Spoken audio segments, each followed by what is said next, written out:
भारत विश्व का सबसे बड़ा लोकतंत्र है, लेकिन आज लोगों के मन में ईवीएम को लेकर एक सवाल पैदा हो रहा है। चुनाव आयोग उन सवालों का कोई जवाब नहीं दे पा रहा है। चुनाव आयोग से मिलने के लिए 28 राजनीतिक दलों ने समय मांगा, लेकिन आयोग को आज तक इन दलों से मिलने का समय नहीं मिला। पीएम मोदी ने चुनाव आयुक्त की नियुक्ति की प्रक्रिया में बदलाव कर दिया। बिल को तब पास करवाया जब विपक्ष के सांसदों को निलंबित कर दिया गया था, और नए बिल के पास होने के बाद अब मोदी सरकार अपनी मर्जी से आज नए चुनाव आयुक्त की नियुक्ति करने जा रही है। प्रधानमंत्री नरेंद्र मोदी नए चुनाव आयुक्त की नियुक्ति के लिए आज पहली बैठक की अध्यक्षता करने वाले हैं। चुनाव आयुक्त अनूप चंद्र पांडे का कार्यकाल 15 फरवरी को खत्म हो रहा है। उनकी जगह नया चुनाव आयुक्त नियुक्त किया जाना है।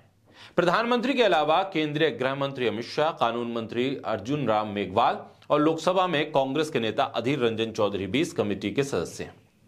लेकिन अब विपक्षी सदस्य की कोई भूमिका है नहीं, क्योंकि प्रधानमंत्री अपनी मर्जी और अपनी पसंद से किसी की भी नियुक्ति कर सकते हैं। पहले इस चयन समिति में भारत के चीफ जस्टिस भी सदस्य होते थे, लेकिन नए बिल के बाद चीफ जस्टिस को इस कमेटी से हटा दिया गया। नए अधिनियम के तहत प्रधानमंत्री, उनके द्वारा नामित एक केंद्रीय मंत्री और विपक्ष के नेता या लोकसभा में सबसे बड़े विपक्षी दल के नेता चयन समिति में होंगे, जो राष्ट्रपति को किसी उम्मीदवार की सिफारिश करेंगे। राष्ट्रपति उस उम्मीदवार को चुनाव आयुक्त नियुक्त कर देंगे। चयन प्रक्रिया में 2 समिति शामिल हैं। प्रधानमंत्री की अध्यक्षता वाली 3 सदस्यीय चयन समिति और कानून मंत्री को 2 सचिव स्तर के अधिकारियों की अध्यक्षता वाली 3 सदस्यीय खोज समिति, यानी खोज समिति जो सर्च करेगी नामों पर, वो नाम खोज कर देगी।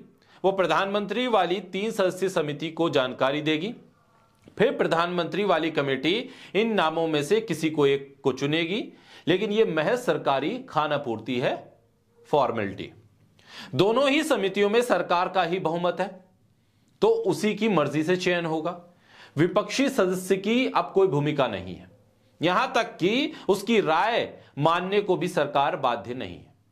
देश के जाने माने न्यायविदों और कानून के जानकारों ने सरकार के इस विधेयक और बाद में नियम बदलने पर कड़ी आपत्ति जताई थी।